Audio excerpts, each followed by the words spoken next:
When it comes to prompting, the single biggest thing you can do to improve your output is break your prompt into lots of mini prompts, instead of one massive prompt.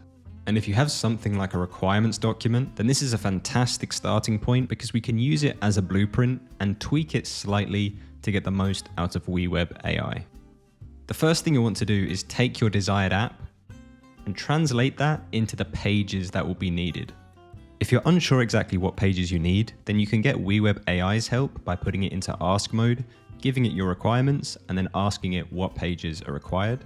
Or you can go into your LLM of choice and do the exact same thing. Give it the requirements and ask it what pages are needed. Now that we have our pages, we can get building. So I'll give WeWeb AI a bit of context about our app, and then pass in just a single page that I want it to build. Once built, I can request any changes I may like the addition of a navbar. And once I'm happy with the page, I can simply prompt WeWeb AI to build the next page. And I can repeat this process to build my entire app, making sure I'm happy with what's been built and then prompting it to build the next page. Now, this was just a quick video on how you can get started with page-by-page prompts. As a next step, check out the link below that will take you to our full written article on prompting best practices and how you can get the most out of WeWeb AI.